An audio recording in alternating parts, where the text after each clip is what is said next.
民国92年，老公到金边娶老婆。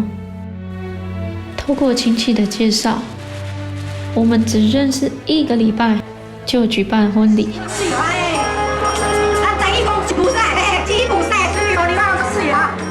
老公希望早点结婚，来台湾之后再慢慢谈恋爱，培养感情。可是半个月过去，爸妈回柬埔寨了，老公也一直忙于工作。其实，老公是一位游览车驾驶员，承接家族事业。空荡荡的房子，只剩下我一个人。每次见面，都在争吵。我常常在想，离婚是不是就能解脱一切？在我一个人的时候，我常常想起互相的家人，不知道他们过得好吗？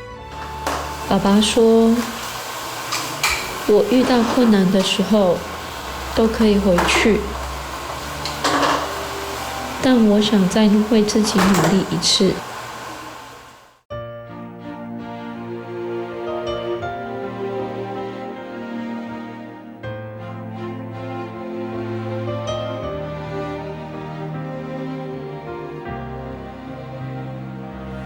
សួស្តីពុកម៉ែបងប្អូនអ្នកទាំងអស់គ្នាខ្ញុំគឺកឹមណារីមកពីកម្ពុជាភ្នំពេញខ្ញុំមកដល់នេះប្រហែលជាជិត20ឆ្នាំហើយខ្ញុំនៅនេះគឺស្វាមីខ្ញុំធ្វើខាងក្រុមហ៊ុនទេសចរណ៍ឥឡូវនេះគាត់គឺជាអ្នកបើកបរ bus នាំភ្ញៀវទេសចរដើរលេងនៅក្នុងតៃវ៉ាន់នេះ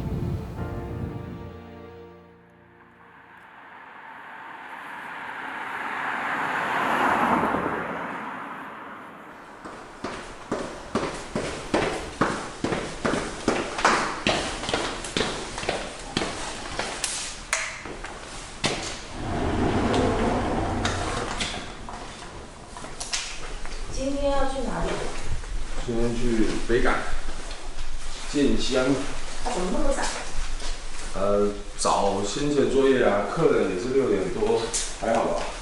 就是早一点起床，该准备的准备一下，然后等一下就要准备去停车场开车。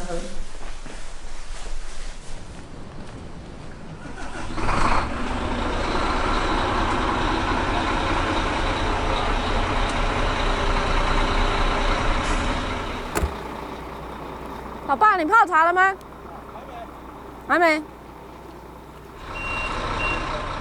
出车前就是稍微检查一下所有的车辆、电灯、有水那一些检查一下，以防出门有状况发生。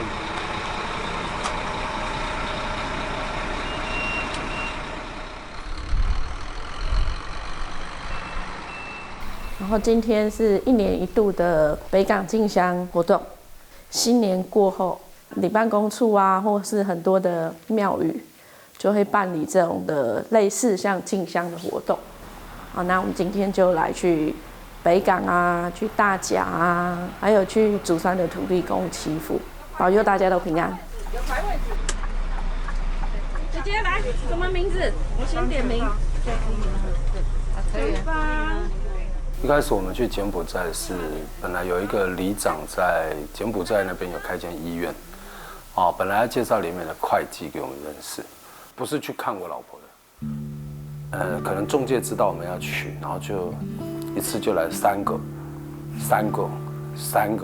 大概看了差不多20几个女孩子，类似像媒介在讲婚宴介绍所这样，大概差不多看了10几20个女孩子，但是我就不喜欢，因为那种是属于很包装的，就是很化妆那种，很包装那种，就不喜欢。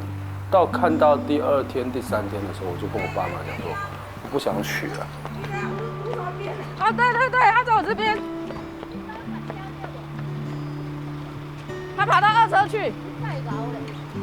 那后来是因为我们在医院的总经理室办公室里面有一个龙潭的一个经理，还有我们那边的董事长，我们在那边坐在里面的时候，突然佳丽出现，那我也不知道为什么会出现，那他有进来到里面，里面的一个经理跟他半开玩笑，我爸妈也跟他半开玩笑，要不要嫁老公啊？那边有一个现成的坐在那边什么，我老婆那时候也没什么讲话，就笑笑的点头，笑笑的点头，我也不知道看他，他也不知道来给人家看，那是后续才知道，原来是他一个阿姨在里面做翻译的，然后介绍他来说，骗他说他来医院修电脑。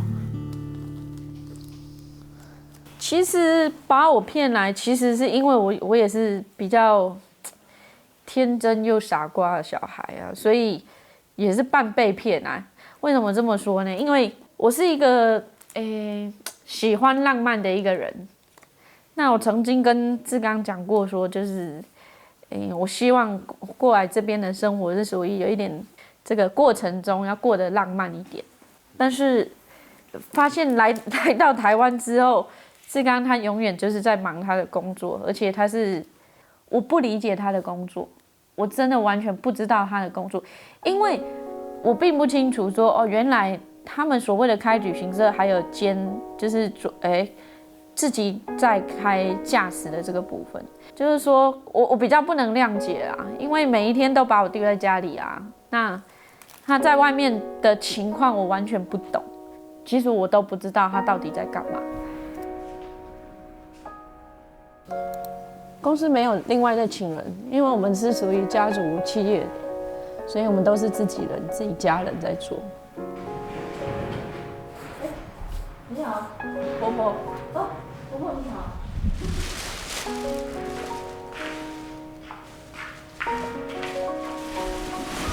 去嫁来台湾刚开始是处在一直都是在家里当然一个女人在家，一个老公在外面回来的转来时间又冇听冇吵，因为2日3日，因为旅行的时候，旅游的工作转来时间又冇听吵，佢就变得冇安全感我良心发讲，冇讲钱家里非常的坚强，佢坐在那面条前因为我们是大家庭，坐在那面条前，佢煮饭、煮生意呢照顾家里相夫教子。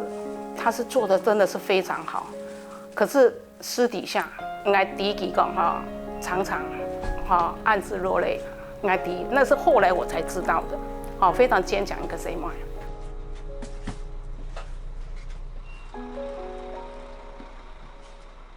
对他很不公平，因为我刚结婚的时候，一结婚的时候，岳父岳母跟着我们一起来，他们也提出要求，因为怕女儿嫁到台湾可能会被受欺负什么的。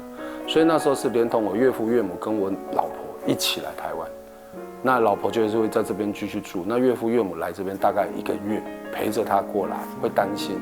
那一过来的时候，其实台湾那时候正值是我们的进香月，就是国历的2月左右，进香月几乎都是在外面跑车。那时候的磨合是真的是比较辛苦一点点，那他会哭，因为可能爸妈回去他会哭。说实在，那时候我跟他的感情没有那么好，真的有时候是想到，怎么娶了一个来整天在哭，整天在吵，找他很烦，干脆那就离掉算了啦。那时候的想法真的是这样。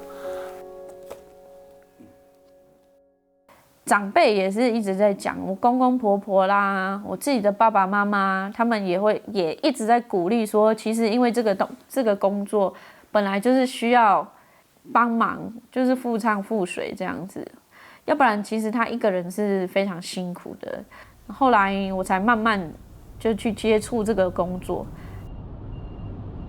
夫妻之间可能就有一起开始慢慢出来做事，才会步调稍微比较一样，就两夫妻的感情就比较好一些。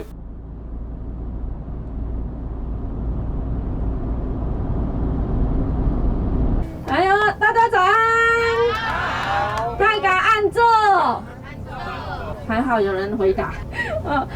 首先呢，欢迎大家来搭乘我们的车子哈。那我们今天呢为大家开车司机呢，姓钟，金重中的钟叫做志刚也是台湾的沙飞，老一段柬埔寨的沙飞是冇同样的，尤其我哋係旅行业，我们是旅行业的人，那个生态是较复杂。我就跟鼓励佢，讲你出去，可是佢唔敢，就慢慢的，生意全部两个生意讲好了，后我就慢慢的把他带上车上，用的高级，用的面对客人，跟客人打成一片。在语言上他也很认真，各式各样的语言，他都可以去接受，而且就胡乱中，他也可以说得很流利，真的是很棒。那接着介绍一下哈，我叫什么名字？跳舞赛，每年都跳舞赛。每一年都跳舞赛一下哈，对啊。好，那今天呢非常开心哈，可以跟大家出来去这个新春祈福。像服务业嘛，就以娱乐哈，其实老人家像要讲消遣去啦，叫牛赛吧个吼，上个要讲到脏话，脏话就比福人用，基本唔对啊，佢很好，讲嘛个基本唔对，佢就天天讲，紧讲，大家就笑诶，都袂做真诶，去晓。反正俩，事情就大家开玩笑，怎会快乐啊？茶当讲，茶下就说，茶当讲嘛个歪做朋友紧，下来就正正当当，做唔得个闹笑话，将佢就死毛嘅人咧，就唔好爱三三八八。来，早餐，素食的哈，高丽菜包，有吃早素的都可以吃了。对人客，真有上下。有师太、阿婆、阿太、阿叔、阿伯吼，全部真有礼貌，真得人惜啊！喝茶吗？我还有，再倒一点点。好，谢谢你哈。好，你们开水还没喝完？还没。这么不认真？好了，认真一点啦，多喝一点水，小心拿哦。来，家里的人吼。学习当强吼，因真认真啦，对人都真客气安尼。毋过今服务吼，真紧无听过我茶案好诶，茶水无停啊，对无？一个伫柬埔寨过来生妹哦，过来要20年诶，叫两个生意诶，做家都人家客家人家吼，请人当善忙，客话、普通话全部会讲，唱歌一流。啉茶咩好，色茶咩好？伊毋要讲建设哦，伊讲免比较喷地话，做学习通多东西啊。因台湾的文化啊，吼，嘛该做伊的套利啊，有咩什么方法，真个。哦哈，我没有加糖哦。他们也很好。大家爱冰水无？爱无？爱啊！无爱就来赚的哦。大部分工作如果不要有卡团的状况下，就大部分都是我的随车小姐，都是家里，都是我太太，大部分都是她。除非就是有工作卡到的时候，可能就她要去跑一边，我要去跑一边，或者她忙不过来留在办公室。她的工作比我还要全方位一点。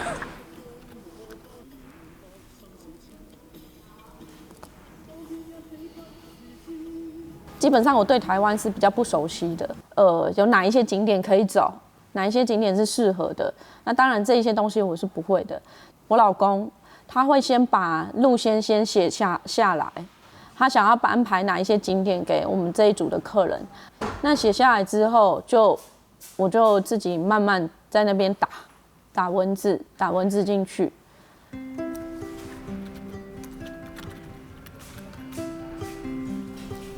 应该是讲说，我们从小的时候，除了读简文学校、中文学校，那我们会利用课余的时间，就是上电脑课程啊、英文的课程。台湾的文字是用注音符号去打的，所以我那时候刚开始打电脑的时候是会最没办法适应的就是打字。那因为后来就慢慢跟着小朋友学注音，然后再加上我们的手机，就慢慢适应那个注音，所以现在就在打文字上面，就是变成用注音的方式去打文字出来。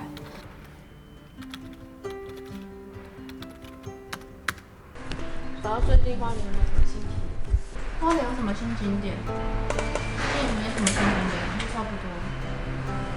他真的很厉害。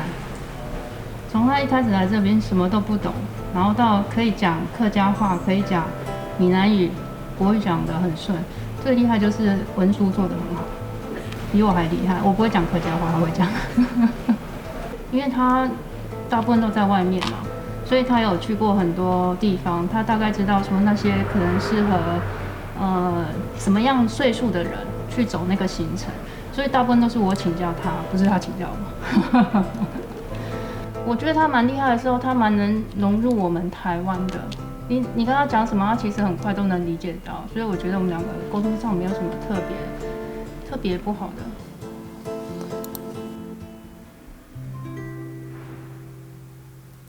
我想要他们的一台够3万就好，他们一台开3万给他们就好。我从什么时候开始坐在这个位置？应该也有10几年了吧，就是开始在接待客人团体的时候，然后就会开始要安排一些行程啊、路线啊。我们在排的这个行程是我们近年比较盛行的那个天空之境，然后搭配周边的一些我们花莲在地有名的太鲁阁风景区。早期他出来是因为他路线不熟。那跟了几年，大概知道状况路线，所以那3、4年没有争吵，因为他是很乖的，翅膀还没有很长硬啊。那再过来这几年开始就变成，因为他也有跑过这些点，他也知道那可能有的行程不适合这些客人，就开始有客人会跟佳丽讲说，这个我们去过了，那个我们去过，是不是换一下的时候，那他的部分就开始就变成会有纷争了，因为我会把行程讲的都是尽量是，咱讲单北就较顺路了哇，那没去过的点大概有新点我们就排一下，但是他在面对客人的时候，文书的部分就会有一些顾虑点，就是因为客人可能会挑剔我不要去这里去那里，所以这种状况就会两夫妻都是为了这种工作东西在争吵。九曲洞就是太鲁阁这边，他都走了2趟、3趟，只是我现在讲的是点。第2天还要再往里面拉，但是你前面的这一段已经排到没地方排，不然你打算去哪里？我本来想说就往花东纵谷线这边走啊。只有1个早上而已，花东纵谷线。啊，那不然呢？那你就这样跟他排啊。你觉得啦？好啊，赶快给意见，要传出去。就这样排啊。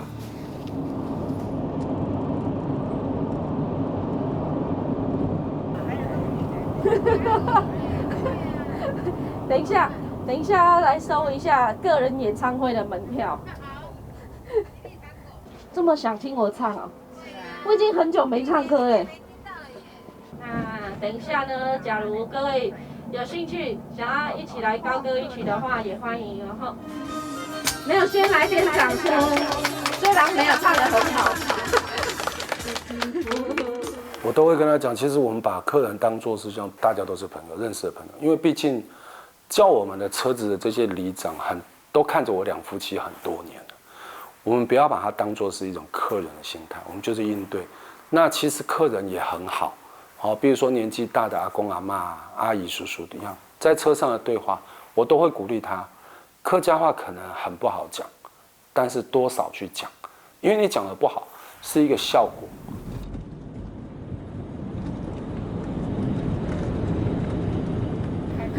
刚学的，台港没有。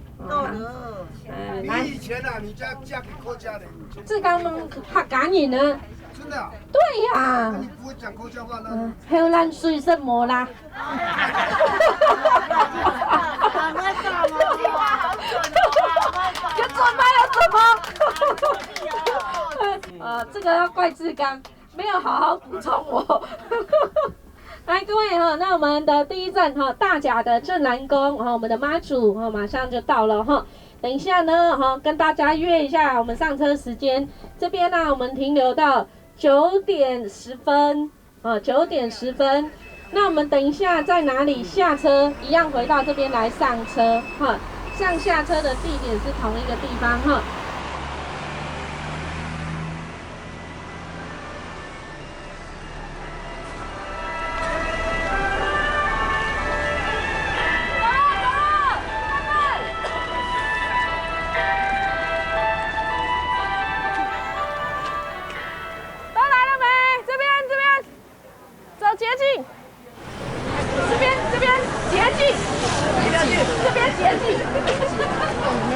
小路。走小路。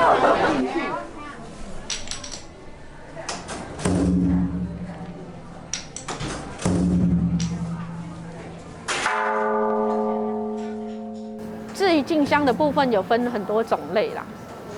那最基本的就是像我们今天的团体一样，他们就是属于自由参香祈福的活动。所以呢，我们基本上就是把他们带到我们要拜拜的庙宇，因为怕他们会走错路啊之类的。那到了这边，我们就会让他们自由活动啊，要拜拜，或是拜拜完毕之后，他们想要去逛逛走走这样子。这个是最基本的一个进香的团体。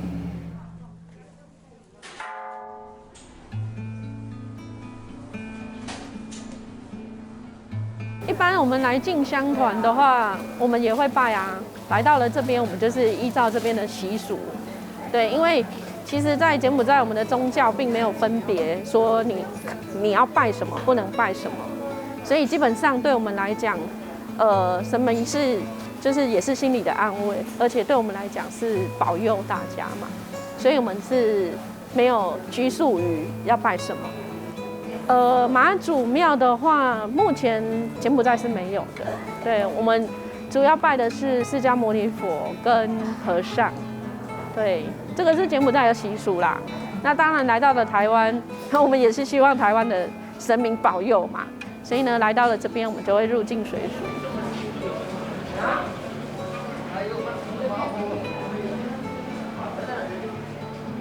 台湾跟柬埔寨比较最大的一个差别，就是说台湾会有这样的一个团体来做参香的活动，那柬埔寨的话是没有。柬埔寨顶多就是自己的亲朋好友，叫一叫，我想要去某一间庙来拜拜。像我小时候通常都是爸爸，就是利用休假的时间会带我们去庙去拜拜。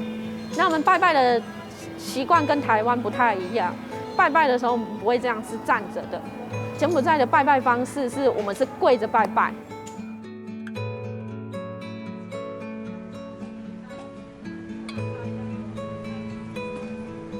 那拜拜完毕之后，是属于自由活动的期间，那我就会去看一下周边有什么。那看一下这个庙的旁边，比方说我们的大甲镇南宫的旁边会有市集。那我最喜欢逛的是市集。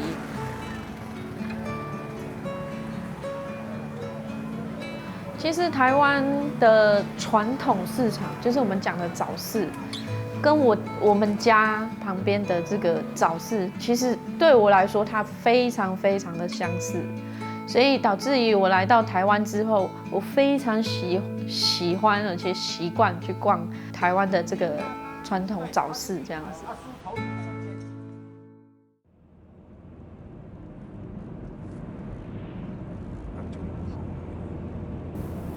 现在就放假的时候，如果有空，两个都有空的话，就会一起去逛市场了。因为他喜欢逛这边的市场。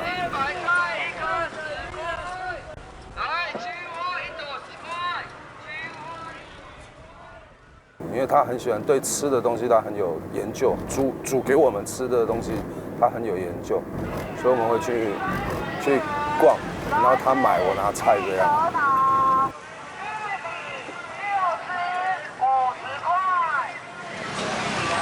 1条130，2条200块。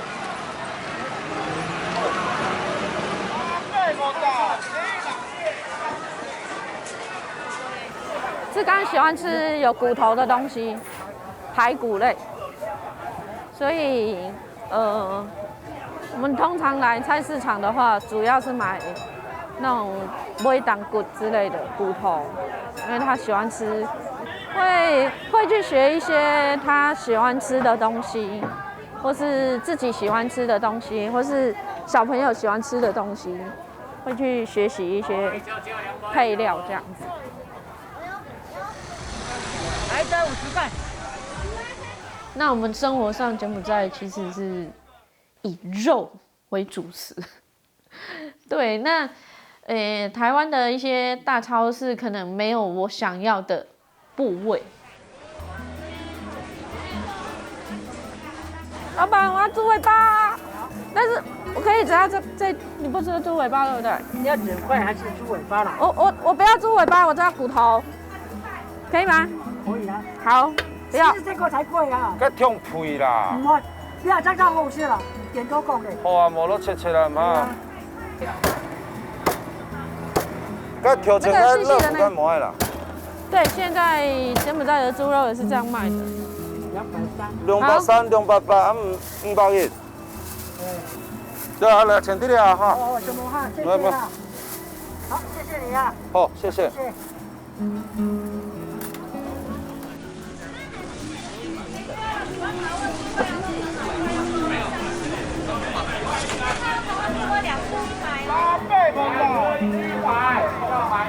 来这边买菜都是，应该你决定嘛，不是老公决定嘛？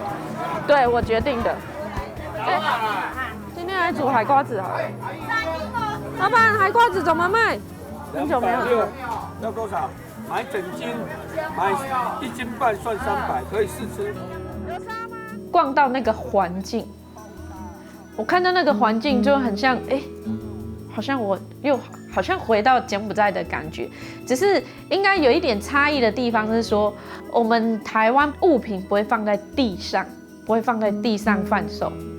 那我们柬埔寨是，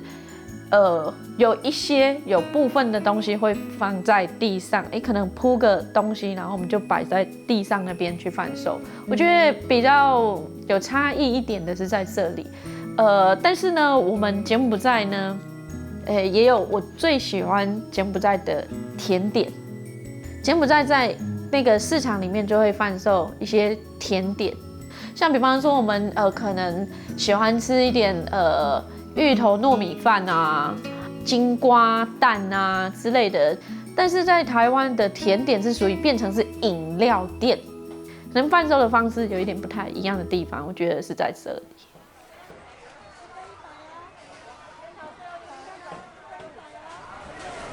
来，都客下了，都降价，里面看了。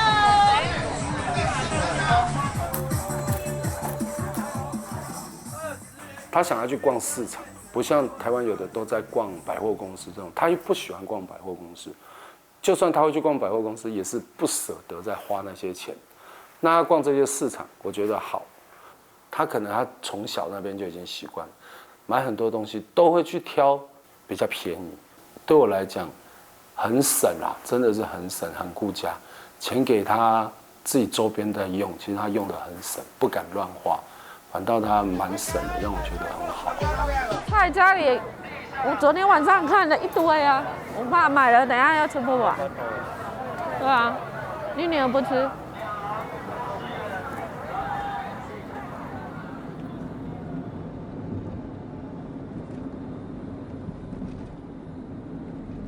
来哦，无水无了，倒了哦，大家来去拜拜咧。那我们指南宫这边呢，还有一个特点叫做救急的土地公，救发财金的土地公。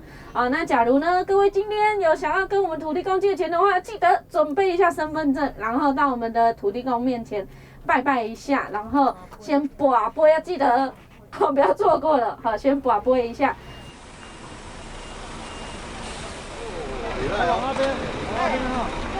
来，我们支线你的哈，等一下原路去，原路回来哦。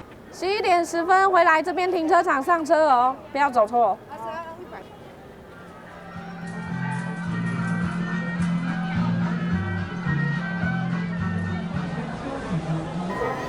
台湾的这个很多的庙宇都会拜我们的这个土地公，因为我大概了解的话，就是求财嘛，然后求平安也是对。那柬埔寨是没有。柬埔寨，因为我们叫做地基主，我们的每一个家里面就有地基主，所以我们要拜拜的时候都是在家里拜拜。好，所以呢，这个跟台湾的一个差异比较大的地方是在这里。我只感觉得到台湾人其实是生活过得比较紧张，爱赚钱。其实每一个国家我相信都是一样的啦，大家都是。想要赚多一点，为了家庭，为了生活的品质更好嘛。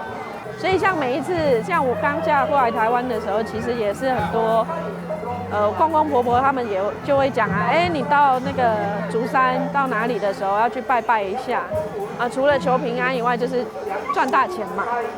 当然这个是大家的共同目标。那个洞洞，你要走到洞洞，然后头滚出去，对，好。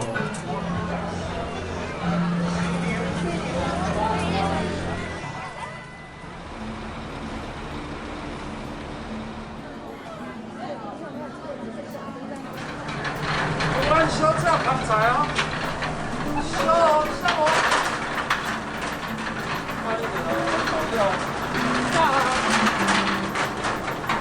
来上菜哦！来，滚！来上菜哦！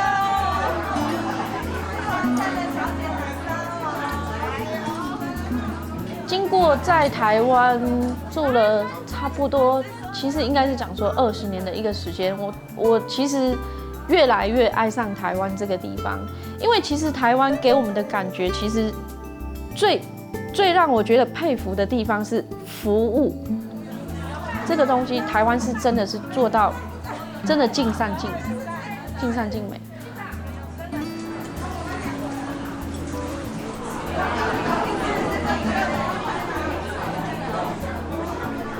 来到台湾之后，台湾的料理跟我们柬埔寨其实还是有差异的。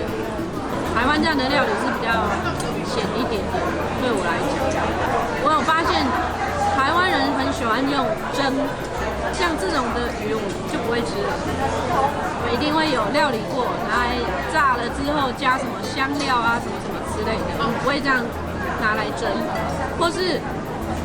我最常看到的是，我们台湾最喜欢用白斩鸡，但其实柬埔寨白斩鸡没有人在吃，我们一定会把它料理成像这样炸鸡，或是说烤的。我们柬埔寨吃的方面比较偏不会很烫的吃，这是第一个。第二个，我们吃的比较偏向凉拌类啊，也很多。有一点酸酸，有一点甜甜。那来到台湾之后，台湾的口感，我觉得比较不一样的地方是，台湾最喜欢吃烫的，越烫越好，越热越好。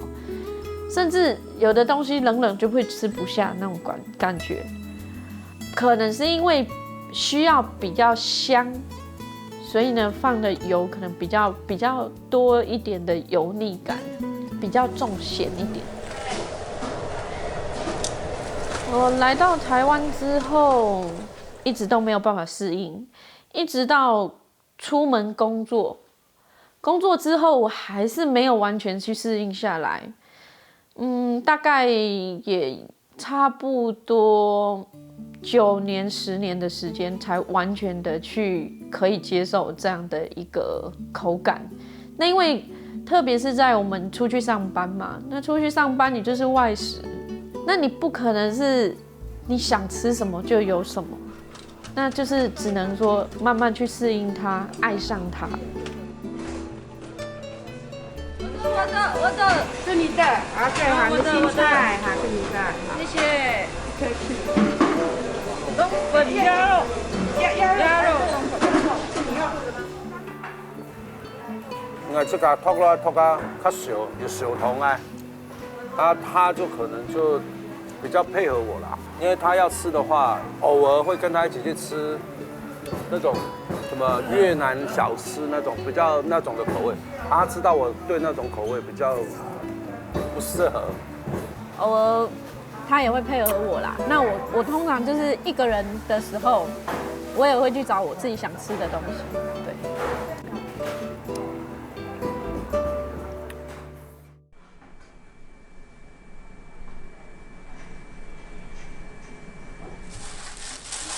炒酸菜。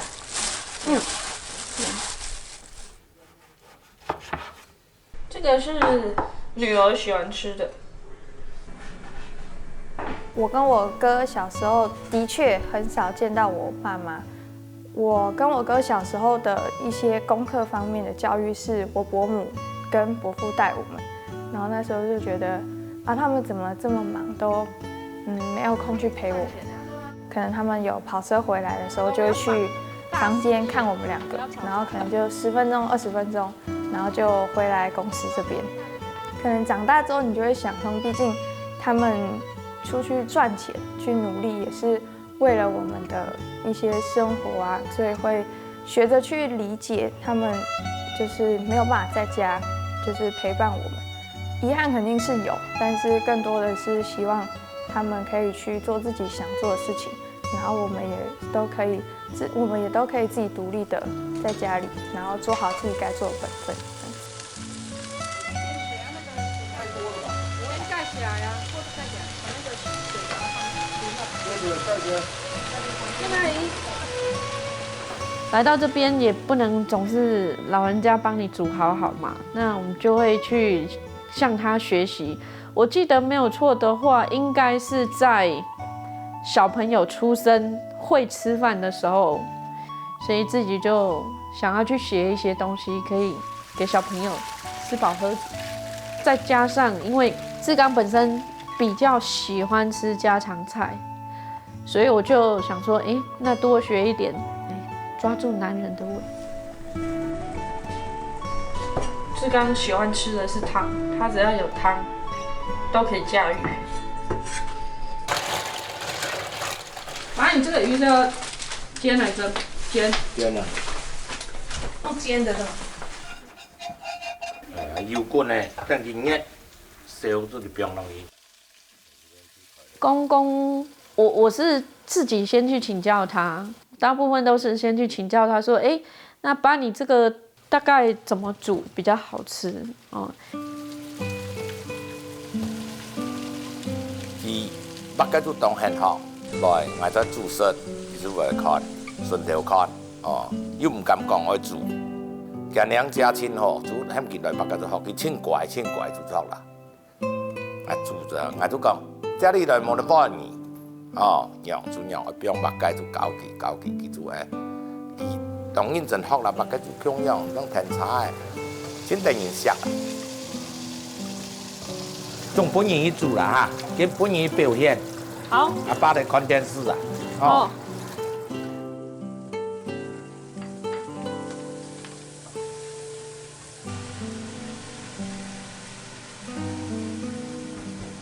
跟公公是学料理，那跟婆婆学是学清理，因为他们2个也搭配得很好，一个很会煮，一个很会清，所以就结合了他们2个的主要的部分。对。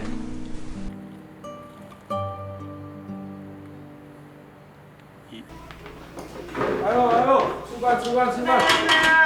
炒好了，出饭了。青菜来了，来那边来那个青菜。来了。好了。宝贝帮我装。我要吃菜，那么多菜。老爸煮的中央。讲好吃。好吃。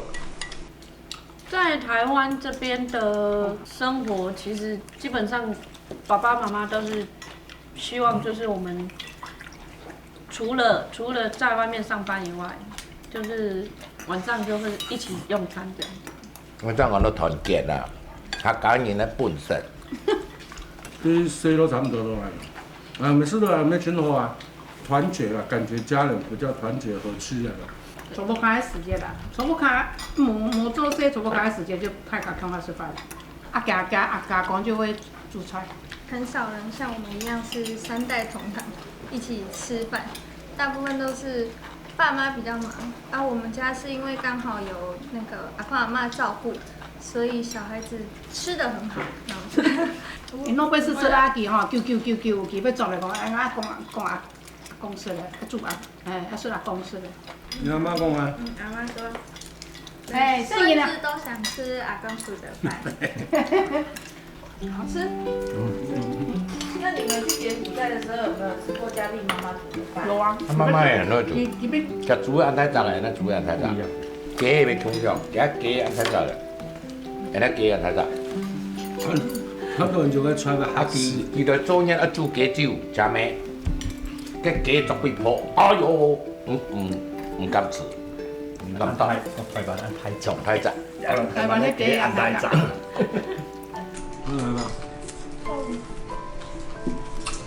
当然了，我们煮菜的人其实自己不爱吃，但是当你看到整个桌面上的菜是属于夹到完全没有，甚至快空的那种感觉，其实是很幸福的。你就会觉得哇，真好，今天我煮的东西又合大家的口味，就会觉得倍感幸福。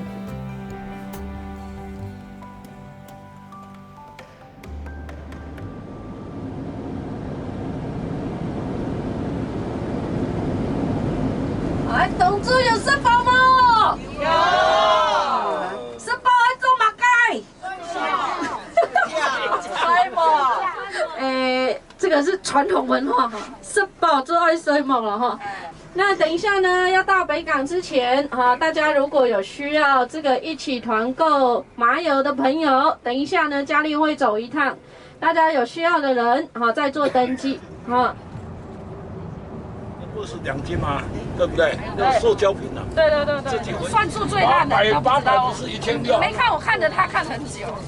其实社交方面，其实我坦言讲，不要看我这么爱讲话，其实我有社交的恐惧感。没有很熟悉的人，我就没有办法交谈。对，那很多朋友是属于工作上认识的，那我的工作时间可能就是周6日是免不了的。那很多的姐妹，她们可能嫁进来的家庭，可能跟我们的家庭很不一样。她们在约会的时候，我们就没有办法去赴约，可能就比较没有办法交到我们一样从外国进来的朋友。为什么会来这边？这个算我们的第2娘家。这边的人很好，对我们2夫妻特别的好，很像家里人的感觉。对，所以我们就放假的话，有空就会来。有一些心事也会聊一下。进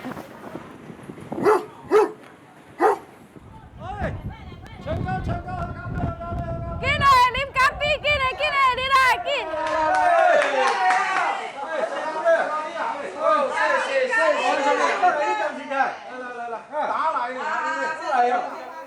我每一次跟志刚休假的时候，去到我们月美里这边，对，它算是我可以放下压力的一个地方。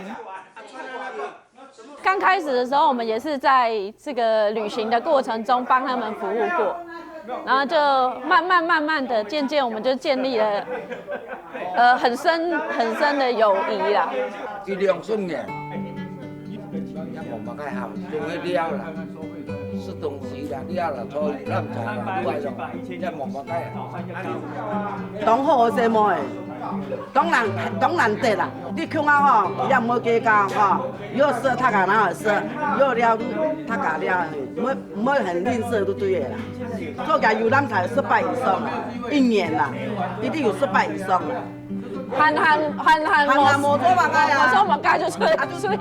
大有喊嘛，抽你那边了啊，好啊，就抽你去那了啊，安啦。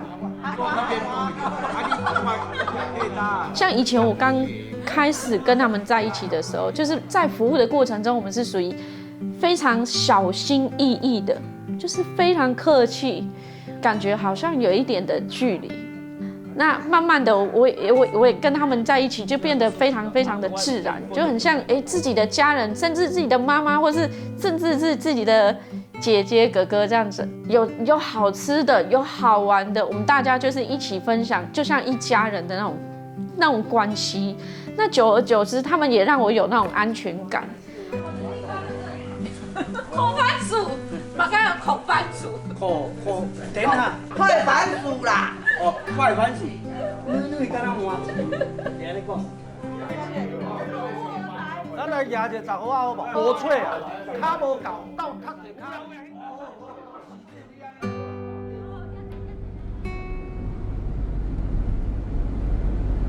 今天有没有买得很开心？有哈，出门哦，看到这么好吃好用的东西哦，没有买一下，心会痒痒的哈，喵喵哈。好，那我们现在呢哈，慢慢就要回到我们的中立了哈。感谢各位今天的陪伴哈。那今天呢，如果哪里哈佳丽跟志刚服务不周到的地方，也请大家多多包涵哈。感谢大家，谢谢。阿婆啊，声遐大声，等于大家金银财宝满大厅，安尼好无？西蒙太家有限章来了，好无？西蒙，谢谢。按时间。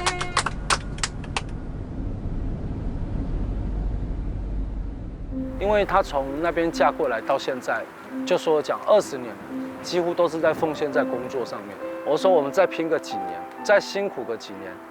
等都小孩子大了，事业稳定在那边了，很多工作，就做的接生，很实际就很同时天数，就我们是做到按贴，我们就以我们自己2个人为轴，我们可以去那撩咯，去那撩，有行人就有然后出门就腾撩没做的，去干木视察，不用去特别去服务还是什么的，有人会去做，就腾撩，把客人都当做朋友来做，不要再把钱的压力放在身上太重这样。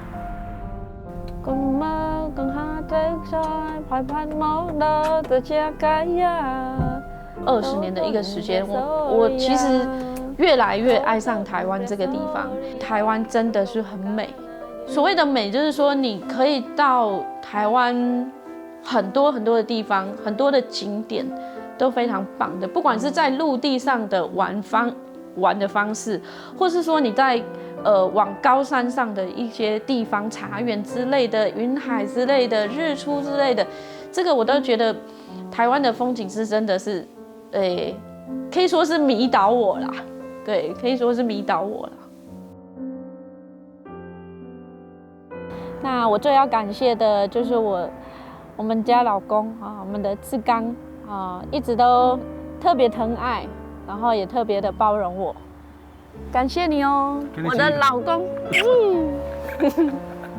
以你给他几分？给老婆。太少分，我晚上不要跟你睡觉。99啦，不能满分啊，99啦。为什么？那另外1分在哪里？那就习惯啊，有没有？衣服啊，钱会放在衣服丢洗衣机洗啊。你难道没有？少了。啊。